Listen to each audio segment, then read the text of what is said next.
the ring, Italian fighter Angela Carini abruptly withdrawing from her match against Algeria's Imane Khelif after just 46 seconds and some hard punches. Khelif's participation in the women's matches has been under renewed scrutiny. So the 2024 Olympics are underway, and Imane Khelif from Algeria is receiving a lot of backlash over beating her opponent from Italy, Angela Carini. Now, the news is saying that Imane is a biological male and is unfairly fighting women. Now, when I first saw this headline as the father of a daughter and just someone who's into sports, I thought, wait, why is this going on? I saw so many posts, so many YouTube videos, so many people losing. Even today working, I had even some of my coworkers and employees telling me like this is an outrage. But then I asked, wait a minute, let's slow the brakes and look at this objectively. Because remember, on this channel, that's what we do. I'm a man of science, so I need to look back at the layers and analyze this. Because the first question I asked is, Algeria, that's a predominantly Muslim country, and it seems very unlikely that a transgender person would be competing for them. That's the first flag that went up in my head to say, this may not be all that it seems. Now, I have some people very close to me who are working with pro-female athletes, and they had a lot to say, and they were not happy. And I get that.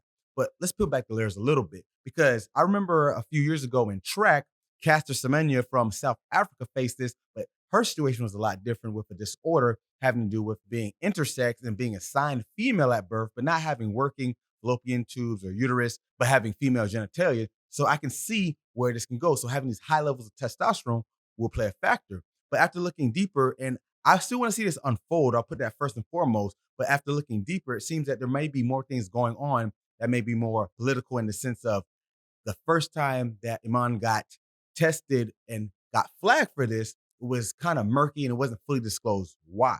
Now, from appearance, I can get why you can think she may be transgender. She has masculine features, but is this to say any woman with masculine features is a transgender? Because if we want to be PC, everyone wants to be woke nowadays, you're kind of saying that any woman that doesn't look perfectly like a quote unquote woman is a man. That's a slippery slope, and we don't want to dance on that. But also, when we think of the fact of if she is a biological woman and does have higher levels of testosterone, then this is something she's born with. Now, if I was to play devil advocate for a second, we can look at Olympian Michael Phelps, who had more than double the capacity in his lungs as the average person, about 12 liters, meaning the more oxygen he can transport to his body, the more efficiently his body can perform for longer durations. And you can think a full body exercise like swimming could lend to him winning those medals. But wait, does that make him necessarily a better swimmer? Yes, but no, because all in all, more goes into adjusting his biological performance. Now, can it give him an advantage? Of course, but he still has to be a good swimmer. He still has to be able to execute the plan accordingly. Now, getting back to Imane, she beat Carini, but looking at her record, it actually said that she had lost to multiple other women, and even some women who are in the Olympics about to face her, like, okay, bring her. Because all in all, fighting, I work with numerous fighters in MMA, boxing, Muay Thai, some high-level names, if I might add, and it takes more than just being strong. Obviously, if you have way more power and strength, it's going to help you. But it didn't seem like her other opponents seemed to be too worried about knockout power. And even in the Olympics, it's structured a lot different than a typical boxing match. So you don't see too many of those clear-cut knockouts. So from that standpoint, there may not be as much to worry about. But getting back to the whole uproar, how did this even get to the point of spreading so fast? And we got to be real. People hear things on the internet, misinformation, confirmation bias, and another cognitive bias called the availability heuristic, which means the most readily available information your brain takes in is what's going to make sense. In this case, it's like, this woman dominates another woman, but she looks like a man. The Olympics had this other thing where they had transgender, LGBTQ people. It seems like there's an agenda going on, some big conspiracy. But all in all, what's really the gain from that? That's what I look at. Occam's razor, right? What's the simplest solution? Is it some big conspiracy to get men and women sports? Maybe. Or does this woman just have maybe higher levels of testosterone, a stronger facial structure?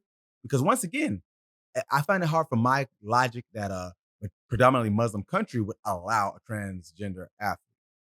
It just doesn't seem like that would be feasible. And the fact that she wasn't overly dominant, because like Fallon Fox, if you remember this person, they transitioned from male to female and was dominating, but they still lost. But it was much more dominance in this than Imane is doing. So I don't know what to say, because a lot of people are making this political. Some people are saying it's all about, women's rights in sports. And I agree, like women shouldn't be going against men or biological men who transition, because even if the transition happened, the bone density, the muscle structure, that's still there. And there's just a level of athleticism that's never going to be achieved. That's why there's different leagues for a reason.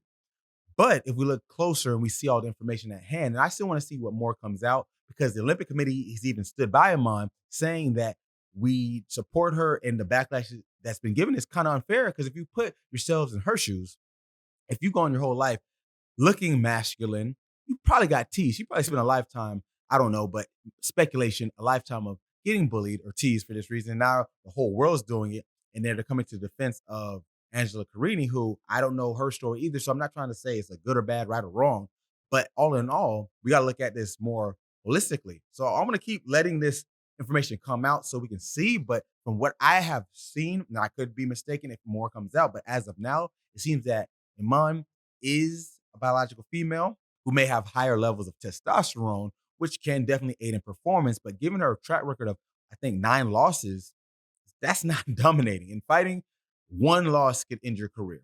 There's fighters who went undefeated up until they got to the UFC or the top rank of boxing, and then they lost eventually.